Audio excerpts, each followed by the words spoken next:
Hi, I'm Katie Pegg. I'm the Program Administrator for the Financial Counseling Program, Boulder County. Hi, I'm Amy Bruin. I do Marketing and Outreach for Boulder County Housing and Human Services. Bank on Boulder County was initiated from a $5,000 grant from the Cities for Financial Empowerment Fund based on the estimates of the unbanked and underbanked in Boulder County. So to be unbanked means that someone does not currently have a bank account. To be underbanked means that you might have a bank account but you don't use it. Instead, you use alternative banking services that are probably costing you a lot more. There are over 5,000 unbanked families and over 15,000 underbanked families. Folks tend to not trust banks is one of the main reasons that they're unbanked or underbanked. The other reason is that they feel they don't have enough money to be banked. And so what we sought after with Bank on Boulder County were some very simple accounts that folks could step into that were safe and affordable for them. So one of the biggest aspects of Bank on Boulder County is the engagement process. So we decided it would be smart to not only partner with our financial counseling program, but also with the financial institutions and the human services organizations. We started our coalition with about 20 members and we've doubled it in the last year. And we also have about 20 champions who are our eyes and ears and voice in the community. The Bank on Champion Network is a very, very unique structure. Quarterly, we get together for a listening and learning session. And we build in some little technical education for them, but mostly it's hearing from the champions. We want to know what's going on in relationship to banking. Back in October of last year, we had our Bank on Boulder County Public Launch Week. We had celebrations at 10 different locations throughout our community, and we just told people about the different accounts, and that was pretty awesome. Our coalition members are the ones who planned that and executed it. It was amazing. One of the most unique aspects of Bank on Boulder County is the relationships that human services organizations and our community partners have formed with financial partners such as banks and credit unions. We've never had this relationship where we can work together to help our community and to educate financial partners on the services that the county offers and that there are resources available for folks.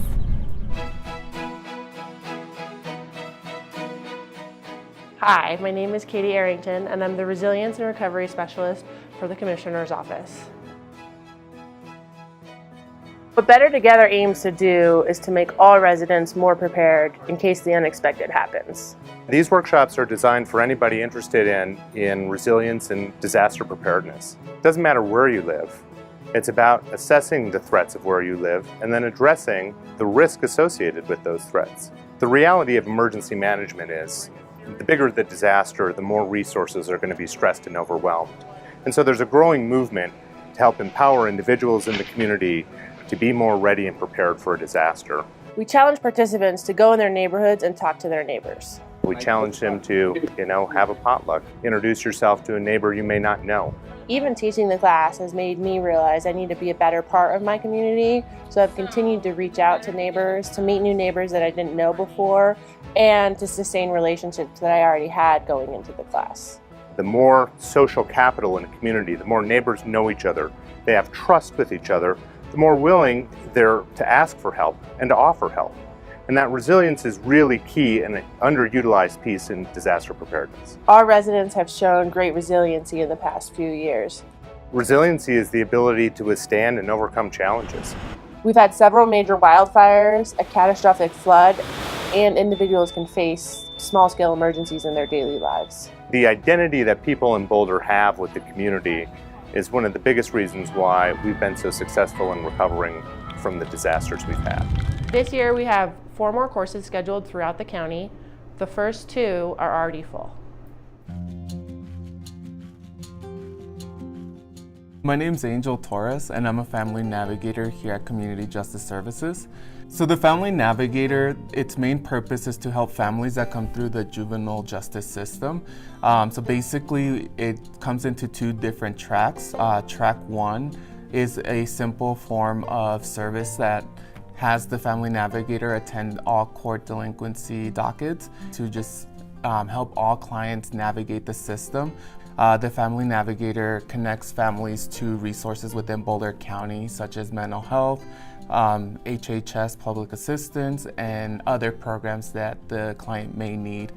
As a Family Navigator, I ensure that families who need additional supports and resources, aside from Track 1, I help case manage them through the whole process from the minute they actually get booked into our juvenile assessment center till they actually get into probation. So the whole purpose of this Track 2 is to help families better engage into court order services. Most families that come through Track 2 actually have no idea what the juvenile delinquent system looks like.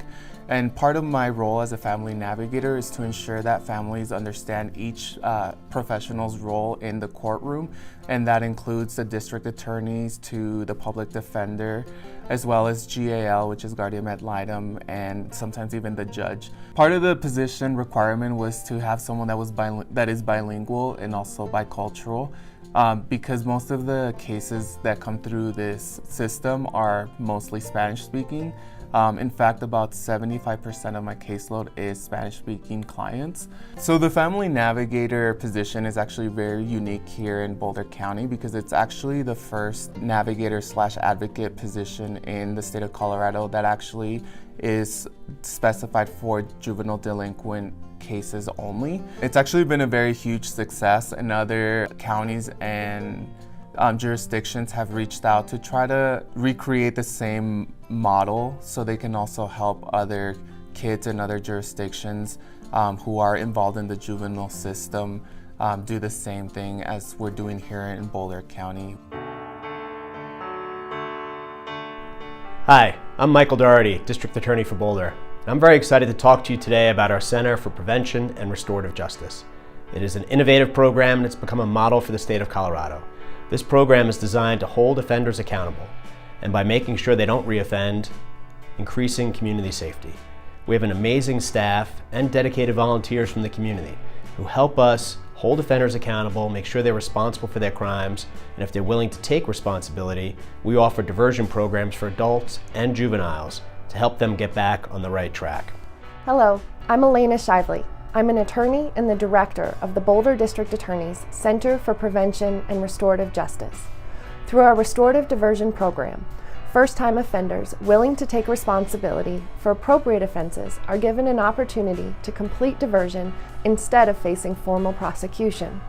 Diversion works to address the offense and the person's underlying needs by connecting participants with services and resources in the community that can continue beyond the period of diversion, such as mental health counseling, substance abuse treatment, and other positive supports. Our program prioritizes accountability and meeting victims' needs. Through our in-house restorative justice program, we are able to support victims and offer the opportunity, if they choose, and after thorough preparation, to meet face-to-face with the offender who is participating in diversion. The victim can share how the crime affected them, ask lingering questions about the crime, and identify what they need to repair the harm that was done to them. Restorative diversion allows us to address the crime, give victims voice and choice in the process and the outcome, and at the same time give the offender a chance to make amends and move forward. People are resilient, and many, if given another chance, will learn from their mistake and still be productive and engaged members of our community. Thus far, our outcomes have been overwhelmingly positive, with high victim satisfaction, high completion rates, and low levels of reoffense.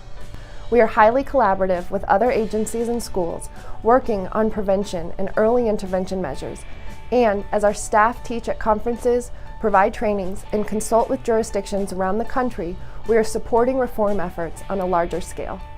Because we have passionate and dedicated staff and amazing volunteers from the community, every day we're helping hold offenders accountable. They're willing to take responsibility, and they go through a program that ensures they're not going to reoffend. And that's the way we help people from ever being victimized in the first place. I'm James Butler. I'm the architect of record for this project. This is the Boulder County Courthouse Information Booth. This is one of the few courthouses in Colorado that has maintained a county presence. For this project, what we were trying to do was this kind of a one-stop central portal into the courthouse. And that's why we developed this information booth, which you see behind me. And we took some elements from the building and incorporated them into the design of this information booth. And what you see behind me, it has a white marble counter, which was repurposed from some of our bathroom partitions. And we also were able to reuse some of the orange marble that you see behind me on the walls. As we punched through that wall, we were able to wrap that wall with it. On the front of the information booth, you'll see metal panels that are reflective of the metal panels on the outside of the building. And this building, when it was designed in 1933, Art Deco was a very popular style. And it is known for being very symmetrical in size, in the massing of the building. And it's also known because it has these vertical elements. And so when you look on the outside of the building, you'll see these vertical bands going up the building where the windows are. And in between the windows are these metal panels. And that's what we incorporated into the design of this. One of the details that I'm most excited about is the usage of font in the project. Our member of our staff who works on signage for us was able to find an Art Deco font, which is historically accurate to the time period. And we were able to use this not only for the signs above the information booth and the elevator, but on all of the front-facing lobbies, as well as on the fronts of all of our buildings and doors. It's functioning. It's doing what we wanted it to do. It is a central portal. It's a front door experience for clients coming into this building. They have a happy face that they can meet. And it just feels more friendly, and it feels more like we are part of a team when we all have kind of a central point where we're all coming back and forth to. And so I think that it's been working very well, and I hope to be involved in more projects in the county courthouse. My name is Stacy Proctor, and I'm a project manager in the Boulder County Transportation Department. Ever since the flood, we've been working on stream restoration projects adjacent to where we're doing road reconstruction projects. After the flood, we realized that the roads in the canyons can't really be built without really looking at what's happening in the creeks as well. So ever since the flood, we've been designing and building road reconstruction projects adjacent to stream restoration projects. Even though they were two different funding sources, they're two separate projects, they really are closely related and closely intertwined and needed to be built together. And in addition to that, it also saved time and money to build them together where we could. We've been trying to do natural channel stream design. So what that means is that after the work is all done, you won't really be able to tell that we did anything. It'll look just like a normal creek, but it will be more resilient and functioning better adjacent to the road, so that during the next flood, we'll have more space and room for the creek to flow. So the construction process has been very interesting. We've had to work very closely. One change to the road impacts the creek, and a change to the creek impacts the road, so we constantly have to be in communication to make sure that we're working closely together. We've also had two different funding sources, and so making sure that we're meeting all of the requirements of the different funding sources has been a challenge. A lot of the work of the stream restoration projects have been happening on private property owners' properties, and so we've had to work very closely with them to make sure that they're happy with the work that we're doing, that they give us permission, and that they know what we're doing and why. So this project has been a true collaboration throughout the county. We've had to work with land use, parks and open space, working with the county attorney's office, and multiple people within the transportation department to make sure that the projects really work together, that we met all the rules of the different funding sources, and that it all came together to be a success. I'm Tessa Hale, and I'm the Healthy Beverage and Food Advisor at Boulder County Public Health. Lafayette's Choice was a campaign to promote a healthy children's meals ordinance in the city of Lafayette that made history. What was really amazing about Lafayette's Choice were the young trailblazers who believed they could make a difference in their community, and they did. Right here in Boulder County, 1 in 4 kids is overweight or obese, and that's a 43% increase since 2003. And we know there are many factors that contribute to childhood obesity, but there's one major culprit that has no nutritional value, and that's sugary drinks. So at Public Health, we wanted to partner with the community to raise awareness about this really important issue. And several people had suggested that we connect with the Lafayette Youth Advisory Committee, or LEAC for short. LEAC, the Lafayette Youth Advisory Committee, is a group formed of 25 members, all from local schools inside our little area.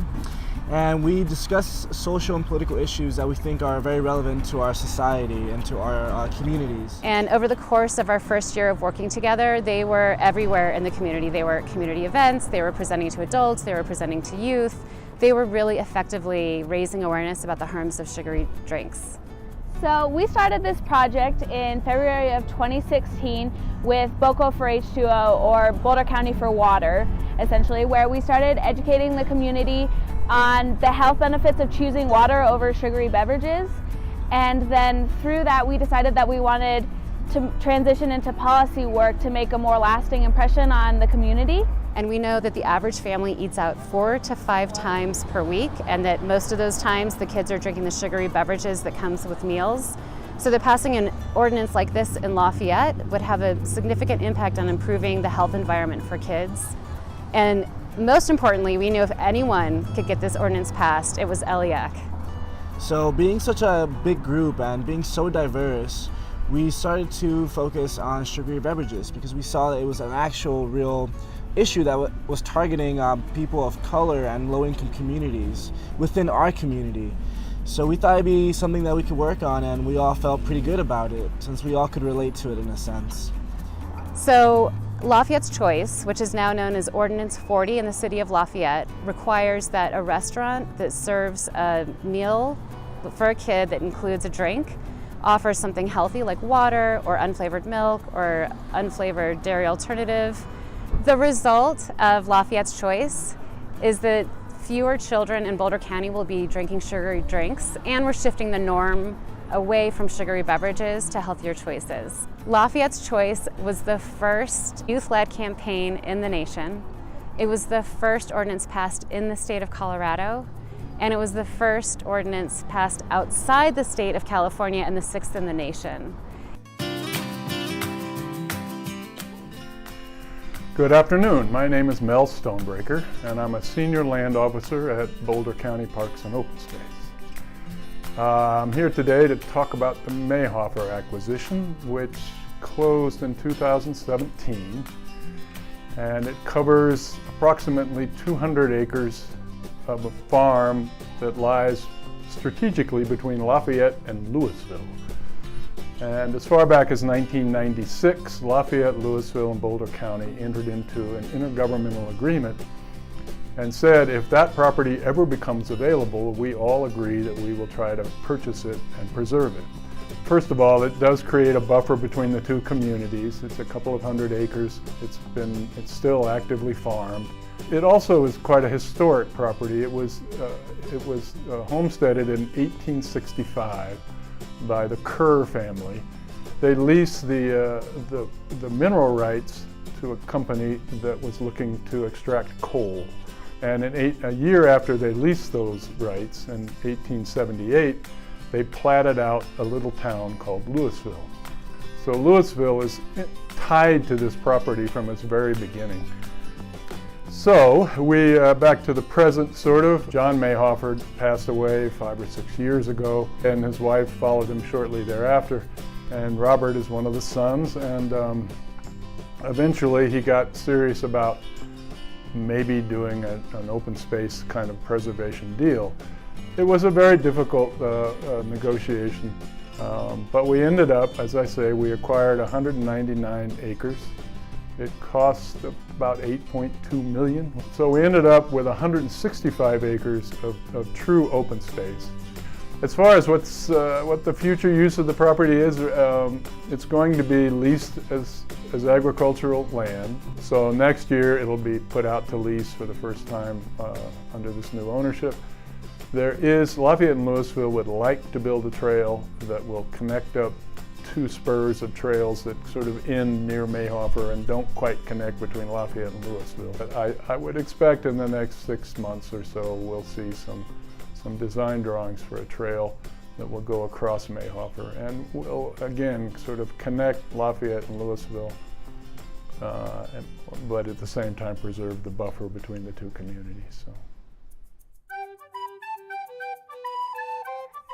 Hi, I'm Cami Pillar-Edson, Boulder County's Youth Transportation Planner. I coordinate the Trip Tracker program here at Niwot Elementary, which encourages students to walk, bike, bus, and carpool to school. In the spring of 2016, we convened a group of parents, teachers, St. Vrain Valley School District staff, and county transportation staff to conduct an active school neighborhood checklist and identify infrastructure projects that would improve walkability and bikeability for students here at Niwot Elementary. So when we did our site observation, we observed all the students on wheels coming from the Walker sidewalk, and then they would turn and stay on this side of the road and ride up the street against traffic. We think they did this because it allows them to avoid interacting with turning cars at this intersection, and then the shoulder is also a little wider than the sidewalk on the other side of the street where the school bus pickup and drop off used to be. And so students had figured out that going up the north side of Morton was actually safer, and so we designed the cycle track to embrace that behavior and provide a safe place for students to access the school doing what they were already doing. During the summer of 2017, Boulder County Road Maintenance widened the existing shoulder to provide a uniform 8-foot wide asphalt surface for the cycle track. We banned parking on the north side of the street and separated the cycle track from the road with a double white stripe and a row of flexible delineator posts. Construction cost a little under $28,000, took about 3 weeks, and was completed in time for the 2017-2018 school year. In the first month, the cycle track saw an average of 54 walking and biking trips, and so far motorists driving next to it and pedestrians and other users have been doing so safely and correctly, and there have been no reported incidents so far. Hi, my name's Sarah Harder, and I'm the School Wellness Coordinator for St. Vrain. I was also a member of the Active School Neighborhood Checklist that was conducted here at Niwot. And it's really exciting to see the cycle track come to fruition. As a district, we're really encouraging students to be more active and take their health into consideration. So with this project, we can now see more kids walking and biking to school. Hi, I'm Nancy Pitts, and I'm the principal at Niwot Elementary, and I just have to say without a doubt that this cycle track has increased the amount of students that we have biking and walking every day to school. It is so much safer, and they just feel so much better about it.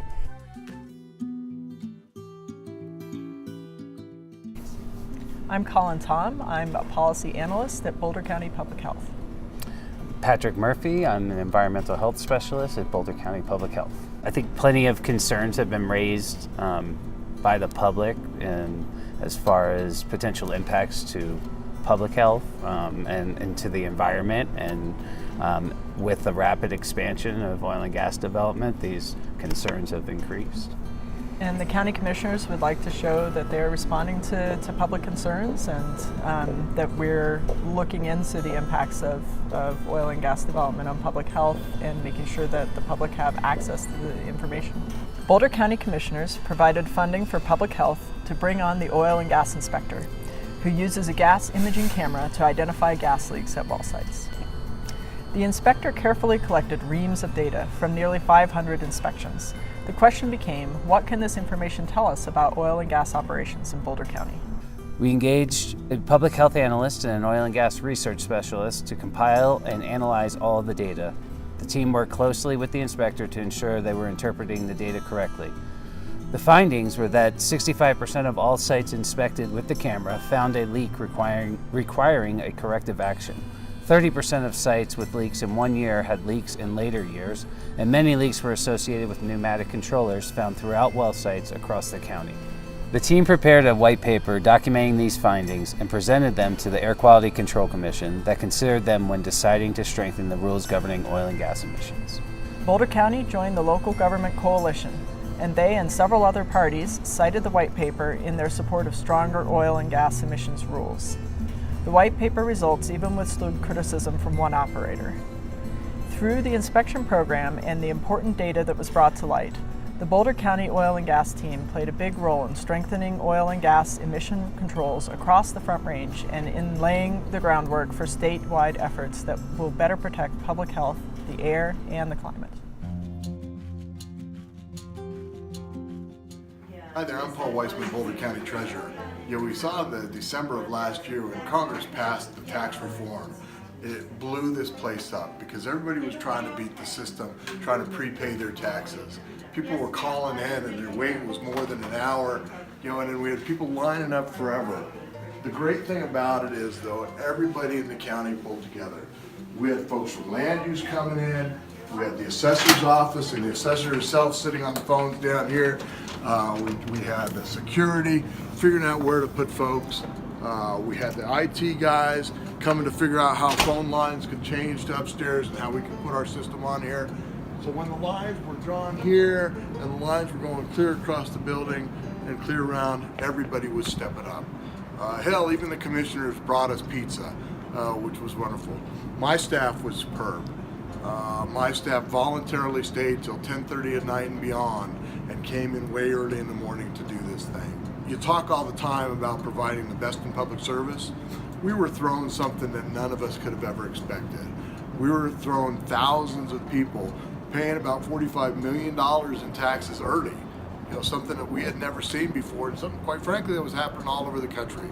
And pulling together, we figured out a way to serve the taxpayers, to get them what they needed, to get them prepaying their taxes.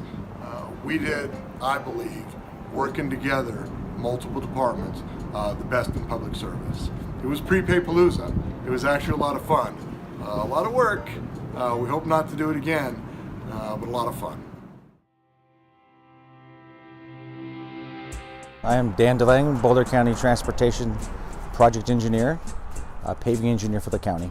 The Pinnacle Award application that we submitted was for sustainability on the specific process of recycling in place repaving of roads. It's a paving train, which is some very large equipment that's handmade by the construction company that we hired. This paving machine heats the material up to an oatmeal consistency so it can be raked off the surface and re-emulsified, and that's like adding lotion to your skin or adding some more honey to your oatmeal. So, and then they place it back down the road, smooth, and then compact it. Paving is the right solution for the right job at the right time for the right road. So it's not just one size fits all. There's many ways to sustain your roads, but these roads were chosen because of their quality at the time. They weren't failing yet, where this process wouldn't have worked on a failing road, but it'd be a road that's still in fair condition. So we try to preserve what we have already purchased and put on the ground, because that is our biggest asset in the county is the roadway surface. So preserve as much as we can. The sustainability part of it is that we have to haul in less material. The traditional method of mill and fill would have used 475,000 yards of new asphalt. With this heater and repaving, we used 215,000 square yards of asphalt. So it's more than half the savings of purchasing new asphalt. All in all, that being said, there's 1.6 million pounds of CO2 not emitted into the air. The social sustainability is these projects are completed quicker with less disruption to the traveling public. And the economic sustainability, this process saved nearly $450,000 for this summer's seasons of paving. Okay, I would like to thank our partners and other agencies for the success of this project. CDOT, City of Longmont, City of Lafayette, City of Boulder, as well as the Boulder County Transportation Department, commissioners, and our contracting partner of Cutler Repaving. Hi, I'm Frank Alexander from the Department of Housing and Human Services, and I'm here in the Wild Sage Community Room, which is one of our prime examples of affordable housing here in Boulder County in the Holiday site. And I'm here to speak to the Regional Affordable Housing Plan. The regional plan has been adopted by every single jurisdiction in Boulder County with the exception of Erie, and the plan strives to achieve a total of 12% of the region's housing stock by 2035 as permanently affordable. That would be tripling our existing affordable housing stock of 6,000 homes to 18,000 homes by 2035. And what we know about our region is that we're in the middle of an affordable housing crisis, and that by diversifying our housing stock and making it more accessible and more affordable and more sustainable for every age group and every family type, that our entire community will be more thriving, be more resilient, and more sustainable. So we appreciate all the support for the Regional Housing Plan, and we look forward to the great work that's going to happen in our communities to achieve the goals that are laid out within it over the next 17 years. I'm Jim Williams with Housing and Human Services in Communications, and I've been a part of the Regional Housing Plan effort from the beginning. It's been an incredible experience seeing so many people from so many different backgrounds come together, different jurisdictions from across the county, all in support of this regional housing plan. And it's, I think, a great example of the need to speak with one voice on important issues like affordable housing. The more we're talking about things in the same ways and sharing what we know about the need together, the more able we'll be to make progress. And this regional housing strategy is a map of what that progress is going to look like. I'm Vanessa McCracken, an Agricultural Resources Specialist at Boulder County Parks and Open Space. And I'm Lauren Kolb, Agricultural Management Coordinator for City of Boulder Open Space and Mountain Parks. We're here on the Bishop County Open Space Agricultural Property to talk to you about the Soil Revolution Conferences. These conferences arose from many hours in the field studying and monitoring soil health with volunteers and other soil health experts. Colorado State University Extension in Boulder County, the USDA's Natural Resources Conservation Service in Boulder County, the Boulder Valley and Longmont Conservation Districts, the Ag Resources Division from Boulder County Parks and Open Space, and the Ag Stewardship Work Group from City of Boulder Open Space and Mountain Parks all worked together to organize and host 2 Soil Revolution conferences in 2017. The first, the Soil Revolution, It's More Than Just Dirt, was held on March 9th. And with the overwhelming support of attendees, we held the second, the Soil Revolution, Digging Deeper, on December 14th. Conference organizers wanted to offer pertinent information to farmers and ranchers in Boulder County and the surrounding areas. So we built a conference focused on educating producers by highlighting farmers in the regional areas who have adopted soil health management systems and also included locally relevant research. Between the 2 conferences, we had more than 400 attendees, more than half of whom identified as commercial producers. The conferences aim to address local conditions and offer practical considerations for farmers and ranchers with diverse agricultural operations. The 2 conferences brought together more than 20 speakers, including farmers from Boulder County, the Eastern Plains, the San Luis Valley, New Mexico, and Nebraska. Boulder County and our partners in the Soil Revolution conferences are dedicated to helping our farmers and ranchers remain viable in the face of climate change and challenging economic times, and are proud to say that over 86% of the conference attendees indicate that they would adopt some of the management systems that they learned about during the Soil Revolution Conference series in 2017. I'm Wyatt Barnes, Red Wagon Organic Farm. We've been open space tenants in Boulder County for 10 years or 8 years now. I was excited that Boulder County finally started talking about soil health, as a lot of people weren't really thinking about it. I'm excited that we had a conference, and I think in the future we'll be able to start having more people continue to build and continue to share knowledge on what they're doing. Yeah, it was a really good starting point for a conference. So I'm Tanya Yelton. I'm the Adult Education Specialist with the GED Learning Lab at Workforce Boulder County. In 2017, the GED Learning Lab began a collaboration with Boulder County's Impact Truancy Implementation Project and Boulder Valley School District and St. Vrain Valley School District.